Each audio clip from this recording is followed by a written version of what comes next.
Jai Hind, Jai Bharat. Honorable members of Governing Council, Chairman, Secretary General, National Office Bearers, and the members of CAPSI. It is a matter of pride for me to share my views to this August gathering on biological threats and role of private security agencies and service takers. Before I talk of biological threats, let's understand why does a business establishment need security? It is based on threat and risk involved. Normally, before we carry out any deployment, a detailed threat analysis is carried out.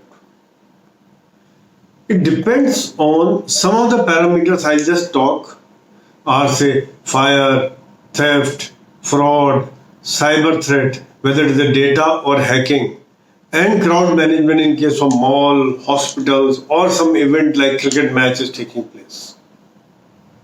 However, what we have noticed is of late a new type of threat is emerging, that is biological threat, and it has shown a devastating effect on our life, on our social fabric, on our economy, both personal economy as well as national economy. So this is one threat for which we are not catered for, and it has got a tremendous and worst effect on every facet of our life. Having said so, I will use try to understand two known biological threats which all of us have noticed. One is COVID and black fungus. COVID-19, we have seen the way it has grown, the way it has spread. Last year it was different. This year the way it has spread is different. And the vaccination is going on. But how long will this vaccination last? Whether it will last for 6 months, 9 months, 1 year, 2 years, 5 years, we do not know. And it is mutating. New variants are coming every now and then. So we have to tackle with different variants. And we got to keep adapting ourselves, be dynamic, keep changing ourselves. And third thing is, the whole world need to be vaccinated because it travels. We have seen the kind of variants which were there in South Africa and UK came to India, or the kind of variant which is there in India, it is going abroad. So the whole world need to be vaccinated. Therefore, we have no idea how long this threat is going to persist, whether it's 1 year, 2 years, or next year it may come with a worse ferocity with a different kind of variant. So we have no idea. We need to live with it, we need to plan for it, we need to think for it. Other thing which is coming up is the black fungus. We have been hearing in the news, on lots of WhatsApp messages are there, videos are there, that this is when the diabetes and COVID is combined and steroids are given, then the immune system becomes weak and this black fungal strikes. What security people can do is identify the places from where the black fungus is spreading. Wherever they're deployed, they can identify the damp places, wherever this kind of fungal thing is there, whether it is inside the building or outside the building, near some pond, near some garden, near some culvert or bench, and they need to highlight that and have it clean. They're the best people to identify. Other thing which is coming up is probably use of inferior or reused oxygen cylinders.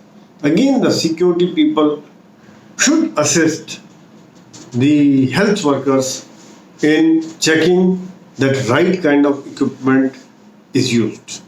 This dictates, both COVID and black fungus, dictates that we as a PSI or security organization or security professionals have identified these two threats. We need to propagate this. We need to work on it. And because our people are exposed, we need to make sure that our people who are on the front line everywhere and they are 24/7 deployed in vulnerable areas are protected. At the same time, as a PSI, it is our responsibility that wherever we are deployed, that premises or that venture, that corporate house is protected from all kinds of threats, including biological. Having visualized the threat, CAPSI has signed MOU with International Security Industry Organization, also called ISIO. All of you are aware. The details were shared with you all.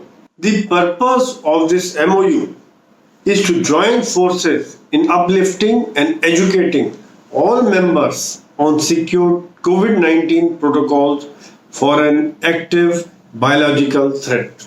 All of us know that the private security industry is bigger than Army, Air Force, Navy, Police combined together. 9 million in India is not small numbers. And we are helping health workers, hospitals and government for implementation of COVID-19 protocols. We are in forefront. We have adapted ourselves to new norm. We are taking temperatures. We are enforcing the guidelines. We are telling people to wear masks, whether it is in the mall, in the hospital, or in the residential area, or in the market, wherever they are. Before you enter any shop, they sanitize your hands, they take your temperature, they tell you to wear mask. Those kinds of things are being done, and he is being exposed. He is exposed there. And the fact is that we, security agencies, are doing it. But the projection is less. In the next costing, probably we'll have to include this factor because our workers are at risk. They are in the front line. They are exposed. He does not know that this fellow is affected by COVID. Once he goes to the doctor is fully covered, wearing PPE kit, gloves, everything, and then he checks that this is COVID-19 patient, and then he does once he realizes COVID-19, different kind of protocols are followed. But our security guard does not know this. There is just need to have a common protocols which all of us follow, for which CAPSI has signed MOU with ISIO to ensure that the uniformity is there, there's a quality is there, there's a standard protocols are there, and which should match with the protocols laid down by the government. Because the new technologies are coming. Our guards need to adapt them, whether it is the temperature taking, whether the remote temperature taking, or new kind of equipment, and the way a virus is mutating. We know that different kind of new technologies will come, and our security guard has to be trained for that. He has to adapt himself to that, and there is a cost factor involved. We need to project this. We need to highlight this. Chairman has done that. He has written and highlighted this case right up to the Prime Minister, Home Minister, Health Minister, and the state health ministers and secretaries. Everywhere we have projected our case that the private security industry is doing a human service during this pandemic and has been instrumental in helping the health ministry, health workers in containing the spread of COVID. We need to note this. We need to make it a point that we are spending additional money. Our jawans are, our guards are exposed, and we are giving them vaccination. We are making sure that they are vaccinated. We are taking all precautions. One more thing we need to highlight is that this security protocol or COVID protocol for biological threats would be different for different places. They will be different for factories, they will be different for malls, different for hospitals or shopping complexes, residential areas or old age home or community center. or for wherever any big event is taking place. So we need to tell people that in security industry, while providing the all kind of security, need to plan for this. It is not that okay, it is applicable. Same thing is applicable everywhere. And again, as I mentioned earlier, that use of technology, our people need to adapt themselves. Another thing which has been noticed is during this COVID time, at times the crowd become aggressive. Somebody has died in the hospital or something has happened, they're not happy with the treatment, and suddenly the crowd comes, they become aggressive, they start start breaking things or start manhandling. That is the time again the security people are exposed. They're trying to control. They're totally exposed to this kind of situation where we do not know who is a COVID patient or the kind of thing that people who have come in large numbers. There's a threat to the life of these our security guards.